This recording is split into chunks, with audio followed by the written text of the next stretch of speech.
A very good afternoon to all of you. I wish I could see actually who is sitting in front of me.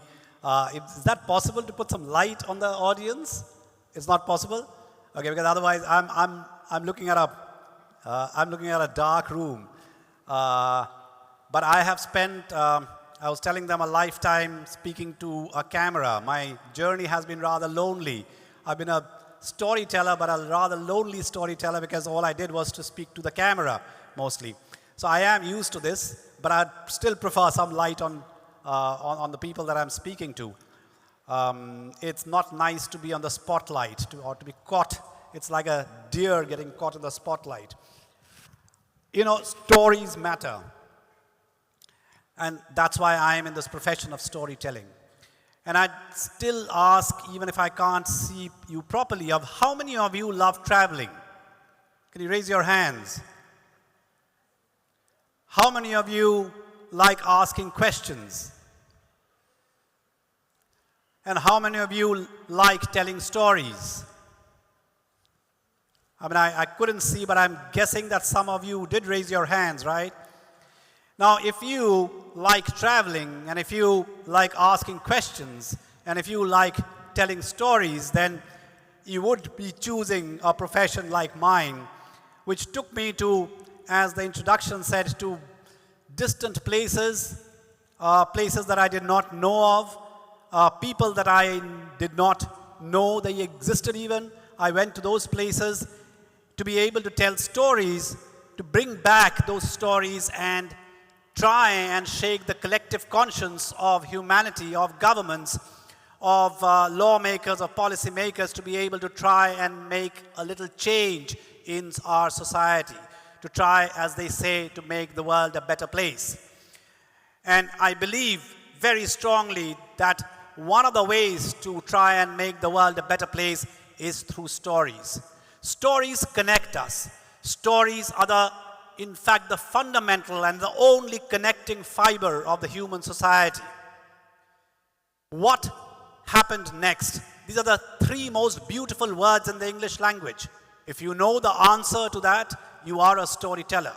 And we all are storytellers in our own right. We have stories within us. But there are stories that impact, that bring change about. Now let me I was thinking of what kind of stories to tell you. Let me take you to one of the farthest corners of India, a district called Tamenglong, which is an orange country.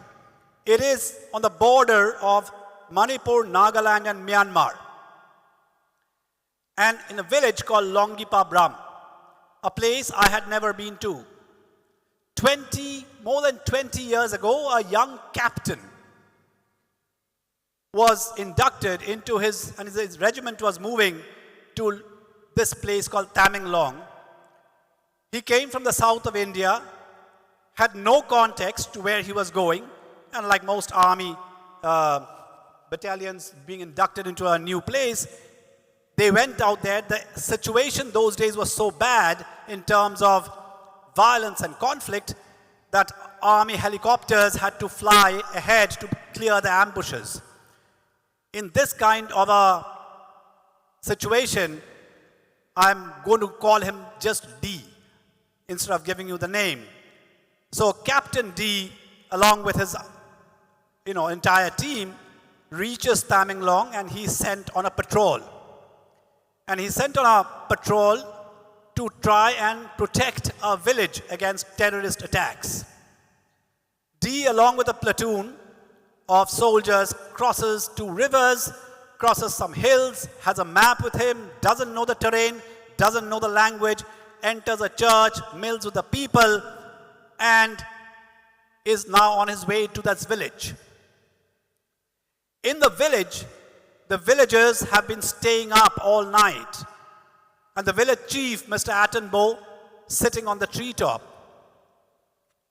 Every twig that cracked in the forest that day, they thought the enemy was arriving. The enemy means the Indian army. And here are some terrorists holed up in this village. So they had information that some terrorists are holed up in this village. They need to go either to protect the village and, of course, to neutralize and encounter the terrorists. At about 2 in the morning, D, along with his soldiers, they reached the village. Attenborough and his men, who were in vigil all night, plead with the army, saying that there are no terrorists out here, spare us. They cordon off the village and they tell Attenborough that please show us exactly where they are and we are not going to harm you.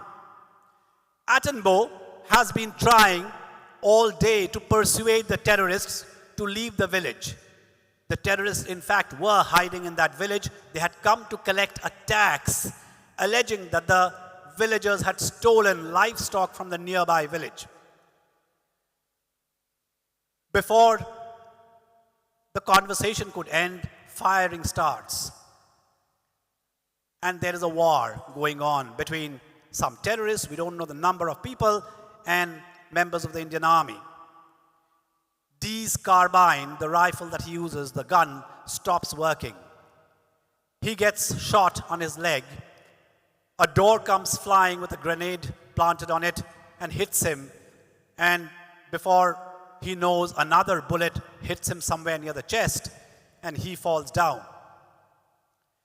There is a young boy and a young girl lying next to him. And the firing goes on between the two parties. At the end of it, it's early morning, the first light of the day, and D is almost dying, lying in a pool of blood. 2 terrorists are captured, 1 dead, 1 escapes. The commandant's voice comes on the radio saying, "Kill all," as a punishment to the villagers who they allege were protecting and giving shelter to the terrorists. D takes the radio set from one of his soldiers and tells his commandant, as his boss, that no sir, no one in this village shall be touched till I am alive. Now, in the army, if you are fatally hurt and in the condition where you may not survive, a dying statement is recorded on a small little gadget and played for your family or to a regiment. So D's dying statement was, no one in this village should be harmed or hurt. His men produce the captured terrorists and say, what do we do with them? Because usually the deal would be that probably they would be tortured and killed or handed over. He says, you shall not hurt, harm, or even touch them. They shall be handed over to the police. Just then the helicopter arrives to evacuate him. He's still alive. And he refuses to get onto the helicopter, saying, I'm anyway dying. Take this girl, the 13-year-old girl and a 6-year-old boy. The 13-year-old girl would not have survived. And the helicopter pilot says, I do not have orders to carry a civilian. You are dying, sir. I have to take you. To which D says, I'm anyway dying, so why take me? She has a chance to survive. You take her, and this is my dying wish. So he's been using his dying wish to basically ensure that whatever he wants is followed. The helicopter, the pilot takes off with the girl and says that I may not be able to come back. The weather is packing up. He comes back.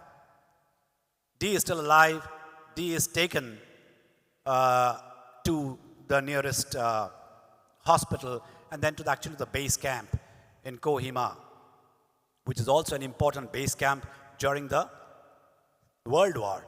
It was because a big part of the Second World War, most Indians do not know, was fought in Manipur and Nagaland. In fact, one of Britain's greatest victories was the Battle of the Tennis Court or the Battle of the Cherry Tree in Nagaland and Manipur. Now, the army chief's wife was visiting the base hospital and saw this young army officer lying and asked what's happened to him.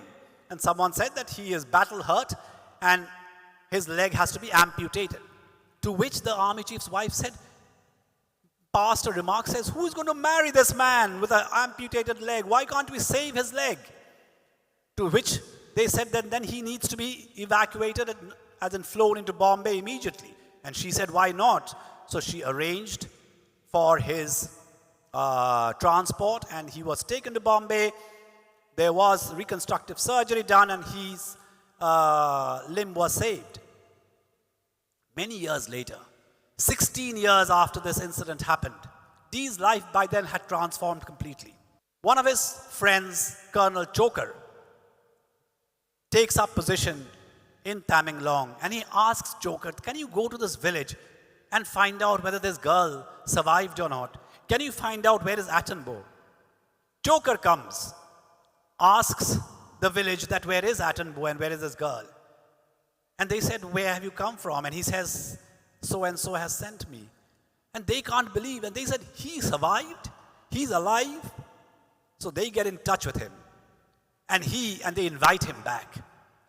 And I am traveling with him to this village of Longipabram, a place I did not see ever, know about.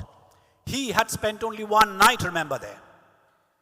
And we both arrived there, spent the night. Next morning, we go to Longipabram. It's a football field. People are arriving. Some people who had heard of this night, of the sultry night in 1996 when this happened.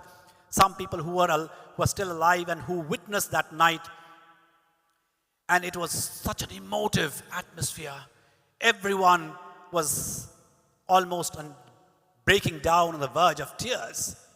Because it was one night when a young army officer made sure that not a single person in this village would be hurt or harmed in any way. He, in a sense, saved the village. And he felt that his life was transformed and he was saved by the villagers. In this exchange of empathy and kindred spirit, a short, diminutive man with an oversized coat walks up to the officer and says, where were you shot? He's kind of finds it amusing, and I'm standing next to him, and he opens his shirt button and says, this is the bullet wound. And he studies this intently. And there is this look on his face, and he says, but how come? And we are amused as in, why is he asking this question, how come? And he says, I shot you right here. How did I miss it? He was a sharp shooter. Now, this is a question that I'm going to ask you of why he missed it. But the point is that suddenly you had one man who shot at this man. This man was shooting at him, and they're still alive, but it's the strangest situation. And they hug each other. A moment that's etched into my memory.